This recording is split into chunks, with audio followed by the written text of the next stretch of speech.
Where's Tom? Or Jonah? Jonah and Gil.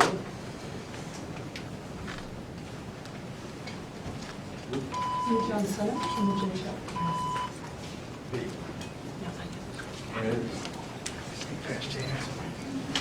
Good morning, everyone. Thank you for coming to the Queens District Attorney's Office. My name is Katz. I am the DA. I am joined here today by Chief Rodney Harrison, Chief of Detectives. Always nice to have a homegrown Queens man in our midst. Rodney Harrison, thank you for the work that you do. Chief of Special Investigations, Assistant Chief Jason Wilcox, Commanding Officer of the Gun Suppression Division, Inspector Green, and I would ask Chief Harrison to introduce all the rest of the police brass that is here, including the amazing detectives who were involved in this investigation. From our team here, I would like to thank Jerry Grave, he's the Executive over Investigations, John Sennett, who is head of the Violent Criminal Enterprise Bureau, Jay Chetta, who was the lead prosecutor on this case. On July 20th and 21st, 4 defendants were picked up, arrested, and arraigned for several counts of gun trafficking. 3 of them faced charges of criminal sale of an A misdemeanor of a firearm in the first degree, a Class B violent felony, with maximum penalties of 25 years imprisonment. The 4th faces a maximum of 15 years in prison for criminal sale of a firearm in the 3rd degree and criminal possession of a weapon in the 2nd degree. This is a result of a joint investigation with the NYPD with the clear goal of getting guns off of our streets that would have otherwise been illegally sold and used to create mayhem in the city of New York. We're here to talk about the illegal handguns that make their way up the iron pipeline, and in this case from Virginia to our streets in Queens County. This was a tremendous effort with my office and the NYPD to stem the tide of firearms that are purchased easily and often illegally legally down south, which is the important part. They're buying them legally down south, and they're making their way up to New York City via the iron pipeline. And then they are resold in Queens County or elsewhere in the city of New York. What you see before you are 23 handguns purchased by an undercover NYPD officer from the defendants in this case over the course of 13 different transactions. And I can go through all of them. There's 11 9mm semi-automatic pistols. There's 5 .40 caliber semi-automatic pistols. There's a lot of guns that are in front of us that were not for the NYPD and for our office would have ended up in people's hands here in Queens County. But the most deadly of these weapons, that was seized, is a 9mm Intratec TEC-9 firearm with its serial number defaced and a 21-round magazine. Make no mistake about it, this weapon is meant to take out as many lives as possible in the shortest amount of time. Along with these guns, the defendants sold our undercover officer approximately 18 large-capacity ammunition feeding devices. These are magazines that hold more than 10 bullets at a time, illegal under the SAFE Act of 2013. The 4 defendants, we have a...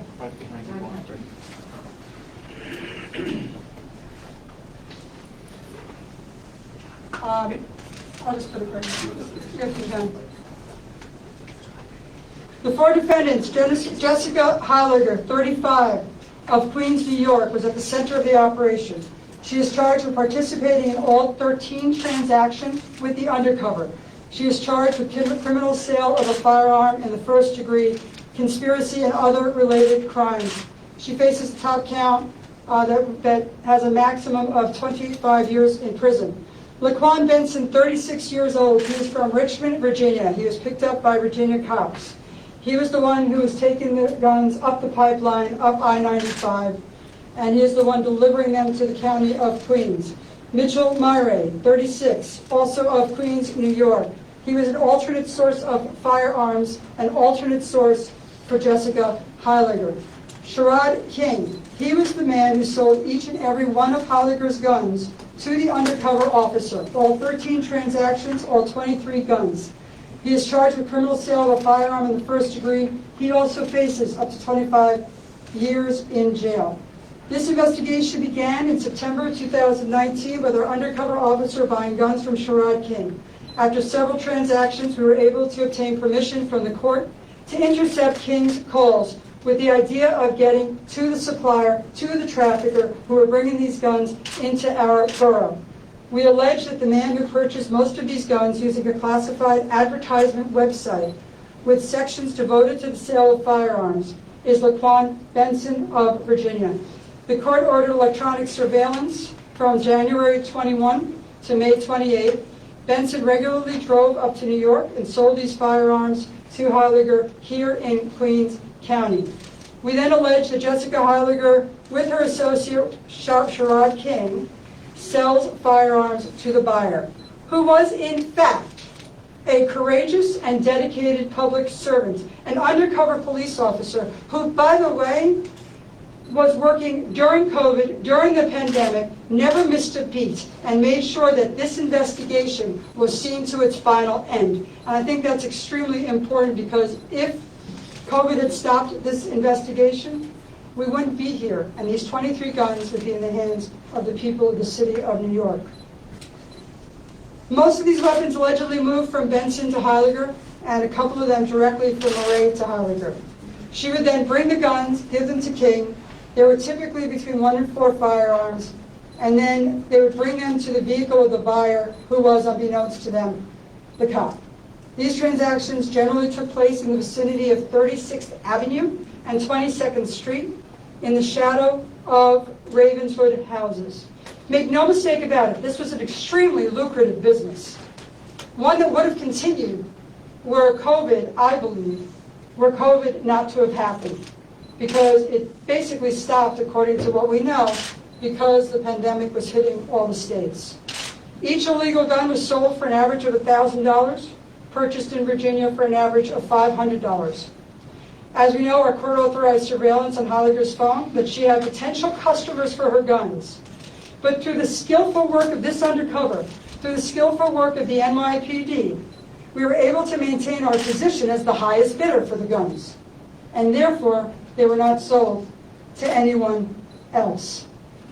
This case, once again, highlights the issue of I-95 and the iron pipeline. It is a persistent problem, and this office has been coming up with guns that have been transported through the iron pipeline, and we intend for it to stop. This type of investigations and enforcement is only part of our joint efforts to take illegal guns off the street. We must decrease the demand of these guns while we wipe out the supply. And that's extremely important. With all that's going on in the city of New York right now, with the shootings going on, with people in danger on the streets, and with the shootings being on the front page of the newspaper all the time, it is important to note, I don't believe we can prosecute our way out of this. We also need to be working with community groups and mentors and programs in our streets and in our communities. It is extremely important that we do both at the same time. I want to take this moment to thank Jennifer Nyberg, who's the Chief Executive for the Queens District Attorney's Office. I already thanked everyone that's working on our side of the fence on this. I leave you with this message as I introduce the Chief of Detectives. For all of you that want to traffic guns and bring them from other places into the county of Queens, Queens is absolutely closed for business. We are going to be diligent. We're not going to let it happen here. I'd like to now introduce Chief Harrison, who has been leading a team that has been amazing and diligent in working to make sure that we get these guns off the street. Thank you.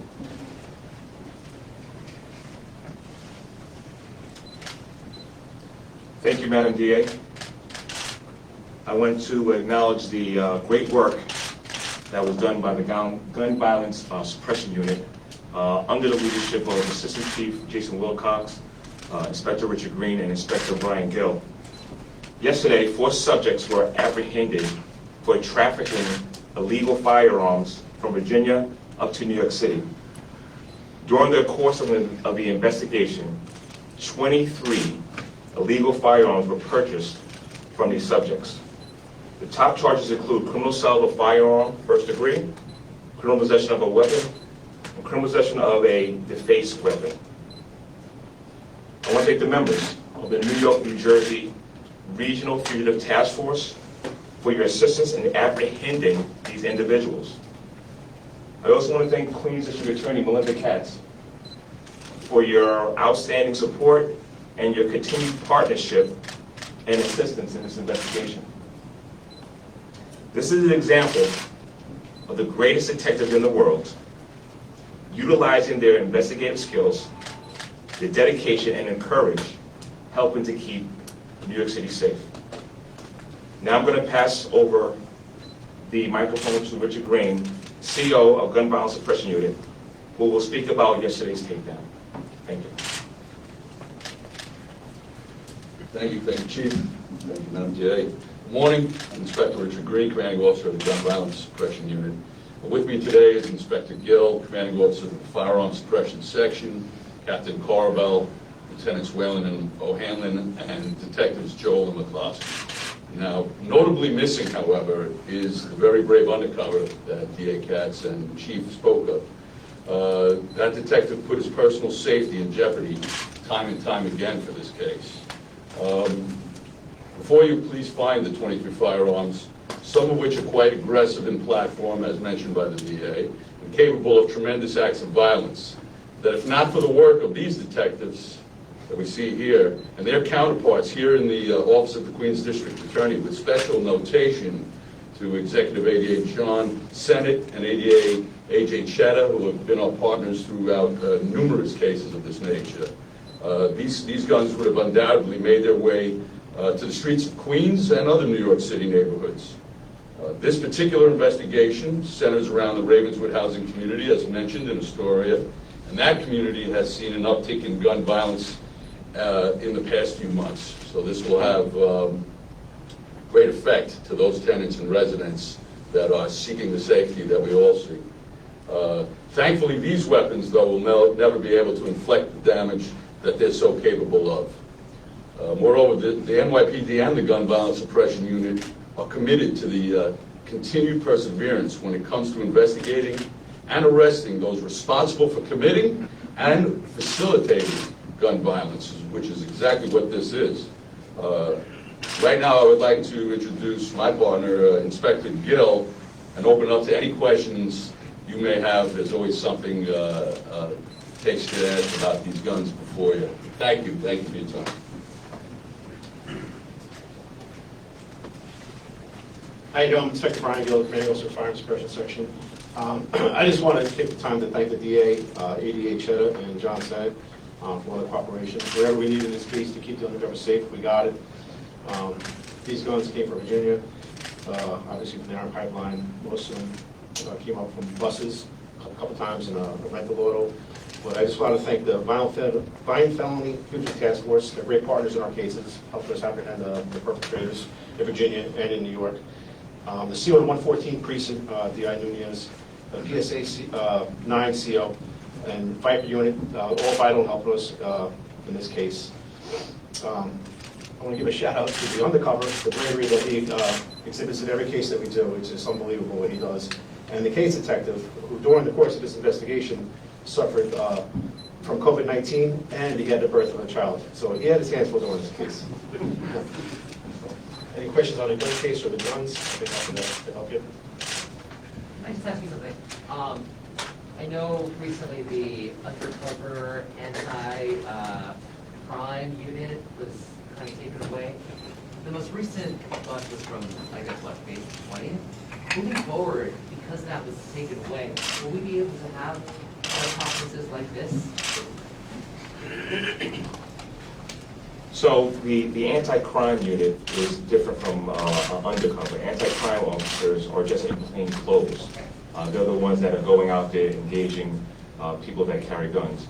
Having undercovers, nobody knows that they're a police officer, and that's why they're so effective in getting these guns off the street in large masses that you see here today.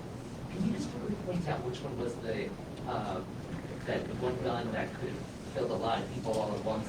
Which one is that? I just want to make sure. I'm the right one. Okay. Thank you. Prosecutor, I'm wondering if you talked about, shootings being, part of the headlines every day. We recently covered a young man being shot and killed, I believe, in Jamaica a few weeks ago. To what do you attribute this spike in gun violence? So let me just go through some numbers if I can, since I referenced it. Citywide, in the year 2020, there's 698 shooting incidents here to date. 2019, there was 414. In the last 2 months, 2020, it's 410. In the last 2 months, 2019, it's 172. So I attribute a lot of it to the last few months. I think it's a perfect storm. I think it's been said before. People are inside. Whatever issues you have been magnified. There's less people on the street as witnesses. There are masks that people can easily wear and walk on the streets. So I do think it's the perfect storm at the moment. I can only tell you this. We need to catch those traffickers that are bringing the guns into the city. And as you know, over the last several months, I've talked quite a bit about that. You want to sell guns to our kids, don't come to Queens. Don't come to the city of New York. But at the same time, I do believe that we need to start working with a lot of different organizations. We are already doing it in the DA's office, community organizations, mentorship programs, workforce development, all that comes with making sure that as we catch shooters, as we catch those that are buying the guns, as we catch those that are trafficking the guns, that we're not having another generation just come up and pick it up. We need to make sure that we work on both ends. And Chief, do you have a comment?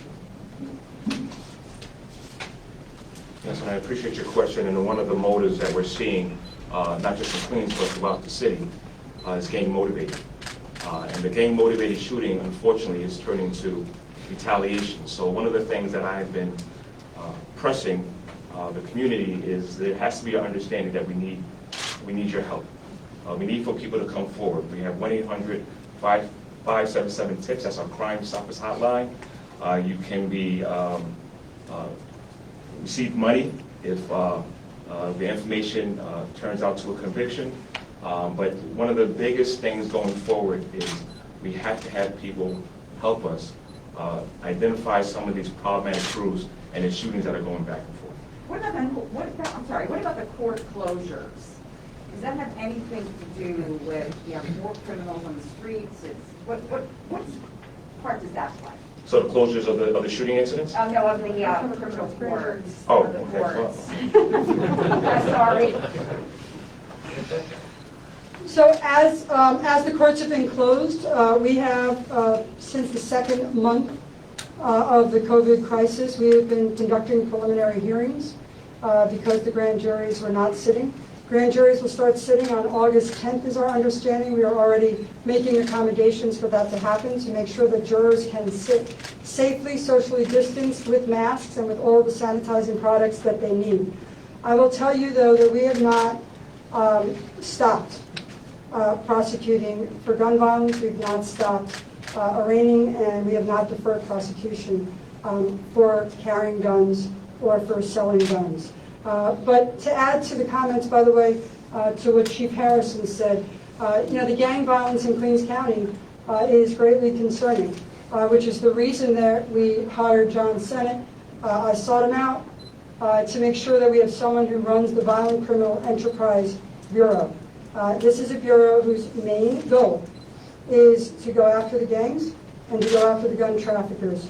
We also are on the other side, as I talked about, working with the communities. We are doing a gun buyback on August 1st in Far Rockaway. If you come with a gun, hand it in, whether you're a parent, a grandparent, the gun owner, whoever it is. Hand the guns in. We will pay you for the guns to get them off the street. We are doing another gun buyback on August 15th in Southeast Queens. What about the changes in the bail laws? What is the status? Have they all been given? Denied? 3 of the defendants were remanded. The 4th one, bail status of the 4th, I think it's from right. It was 50,000, over 100,000, over 50,000, as the statute allows for it. But the 3 main defendants have been remanded until further notice. And the woman, Jessica highlighted, so she's the ringleader. Where did she come from? Is she affiliated with anything, or she just decided one day to go into the gun business? Your history? She does have a history. She does have a history, and, you know, there are people who, over the course of their life, as you heard, these four are in their mid-30s. They're not, you know, 15, they're not 16, they're not 18, but this is what they are doing. They are selling guns to the people in the streets of New York, and in the streets of Queens. Can you talk about how hard it is to stop like this system as it is? Because I mean, you can purchase a gun legally down south. How do you, or anywhere else, purchase that gun legally, and then how do you stop that enterprise from moving about? Yeah, well, like, most of our cases start with concerned citizens, let us know about someone selling firearms in the neighborhood, and we'll conduct an investigation. As the investigation progresses, we'll talk with our counterparts in the district attorney's office, go up on Title III wire or other types of electronic surveillance. And like in this case, we were able to identify the supplier trafficker from Virginia, and we took down the whole organization. Some are big. We've had subjects, like 23 subjects in one case. Some are small like this, 4. But that's how we do it. You know, that's our main goal, is just dismantle the whole operation. And we rely on the public to let us know who's selling guns. Last question? Last question? And in general, just so you know, in general, the investigation needs to lead to the fact that not only were the guns bought legally or illegally in another state, but they were meant to come up here, and they were meant to be sold illegally on the streets of New York City. Thank you. Last question. Thank you very much, everyone, for coming out today.